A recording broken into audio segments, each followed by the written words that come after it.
नमस्कार मित्रों, मैं सत्यप्रिय अवस्थी आपका आपके ही चैनल पर हार्दिक स्वागत करता हूं। आज का टॉपिक है symmetrical triangle pattern. Symmetrical triangle pattern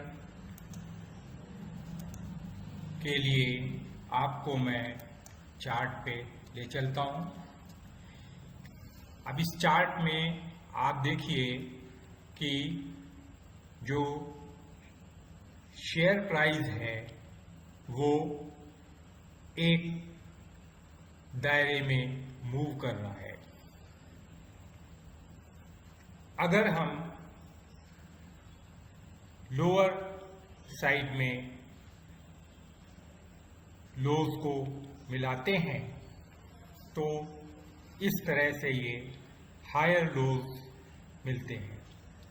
इस पॉइंट पे माउस पे देखिएगा, इस पॉइंट पे और इस पॉइंट पे जो है लो पिछले लो से हाई है, इसे हम लोअर हाई कहते हैं। इसी तरह से और आगे आप देखिए, इसका लो जो है पिछले लो से हाई है। इसका मतलब ये है कि जो सपोर्ट लाइन है वो ऊपर की तरफ मूव कर रही है और ये हायर लोज बना रही है। इसी तरह से अगर हम ऊपर की तरफ इसके हायर पॉइंट्स को मिलाते हैं तो आप देखिए ये लोअर हाई बनता है, यानी कि पिछले हाई पॉइंट से जो है इसका पॉइंट नीचे बनता है, लो पे बनता है।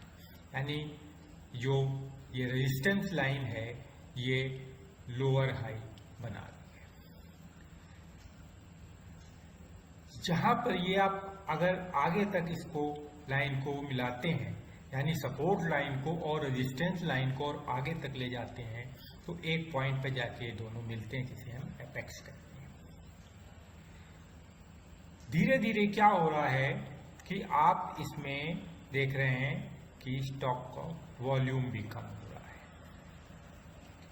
और एक पॉइंट पे ऐसा होता है, धीरे धीरे ये संभावना रहती है कि ये या तो ऊपर की तरफ ब्रेकआउट करेगा या ये नीचे की तरफ ब्रेक डाउन करेगा।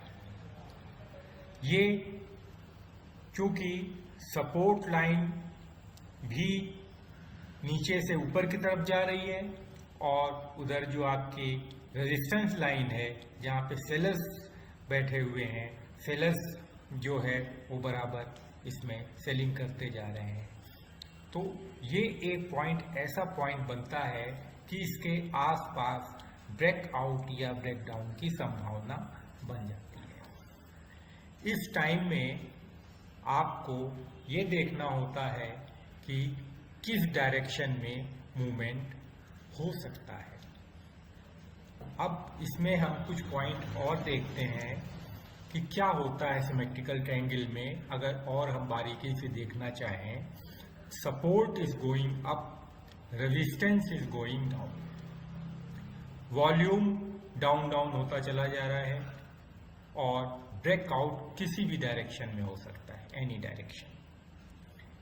टारगेट जो हम रखेंगे वो आप देखिए, ये जो पैटर्न की हाइट है, ये पैटर्न की हाइट को हम मेजर कर लेते हैं और जिस कैंडल पे ब्रेकआउट होता है उस कैंडल के हाई से हम पैटर्न की हाइट को प्लस कर देते हैं। तो अगर ब्रेकआउट होता है तो हमको ब्रेकआउट पॉइंट, यानी जो इस कैंडल ने ब्रेकआउट किया है उसके हाई में हम पैटर्न की हाइट को प्लस कर देंगे, वो हमारा टारगेट होता है। और अगर डाउन साइड में ब्रेकडाउन होता है तो हम क्या करेंगे, जिस कैंडल ने ब्रेकडाउन यानी कि सपोर्ट लाइन के नीचे क्लोजिंग दी है उस कैंडल के लो पर हम जो है सेल करते हैं और हमारा टारगेट होता है उस कैंडल के लो से हम पैटर्न हाइट को प्लस कर देते हैं, पैटर्न हाइट को माइनस कर देते हैं। तो इस प्रकार हमको लोअर साइड में जो है टारगेट मिल जाता है। तो आपको ये क्लियर हो गया होगा कि इसमें हम दोनों साइड में ट्रेड लेने की संभावनाएं होती हैं, इसलिए हमको सतर्क रहना चाहिए कि अगर ऊपर की तरफ ब्रेकआउट होता है तो हम बाई करते हैं, और अगर ब्रेकडाउन होता है तो हम सेल करते हैं।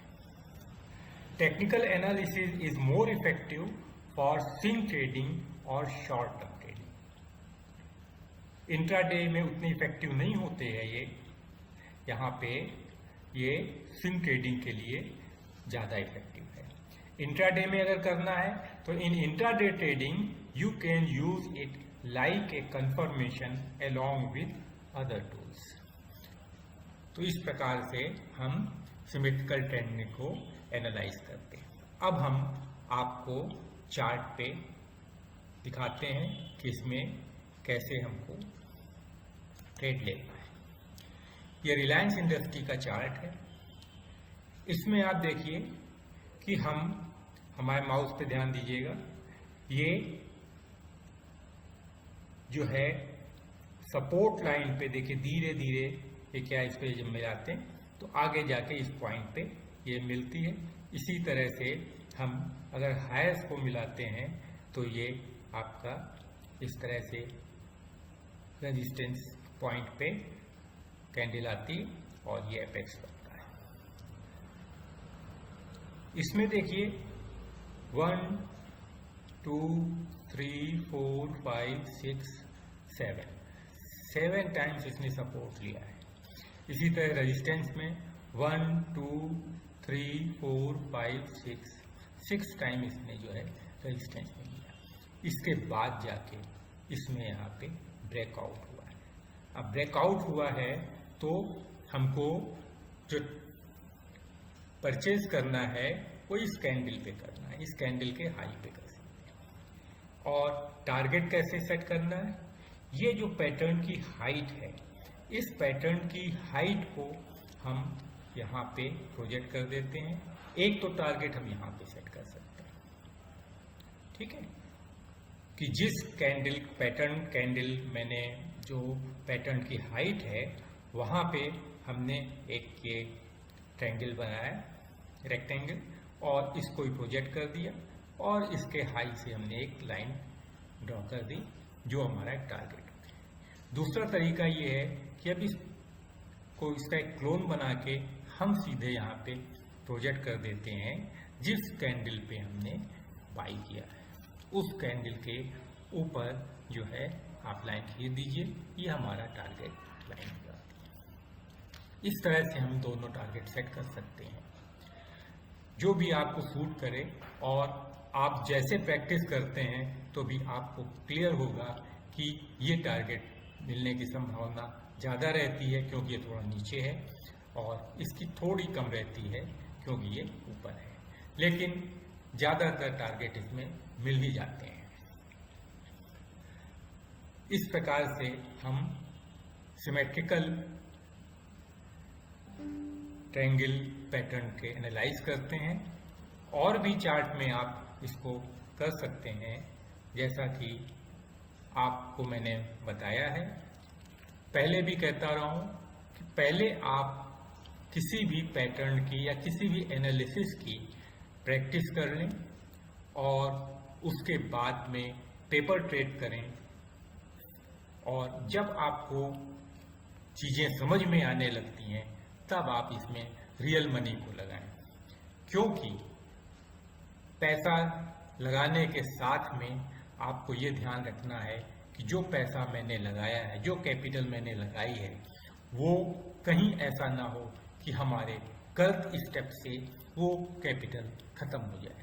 अगर कैपिटल खत्म हो जाएगी तो आगे आपके लिए सब सीखने के बाद भी आप क्या करेंगे, क्योंकि ये शेयर मार्केट में पैसा तो लगाना ही होता है। इसलिए सबसे पहला काम तो ये है कि हम इस प्रकार से ट्रेडिंग करें, छोटे छोटे ट्रेड लेके पहले प्रैक्टिस करें कि हमको वो चीज़ें समझ में आने लगें, उसके बाद जब कॉन्फिडेंस हो जाए फिर हमको बड़ा ट्रेड लेना चाहिए। आशा है हमने जो मैसेज आपको देना चाहा वो आपकी समझ में आ गया होगा, और आपसे विनम्र निवेदन है कि हमारे इस चैनल को आप सब्सक्राइब करें, लाइक करें और अपने मित्रों में शेयर करें ताकि इसका लाभ वो भी उठा सकें। बहुत बहुत धन्यवाद।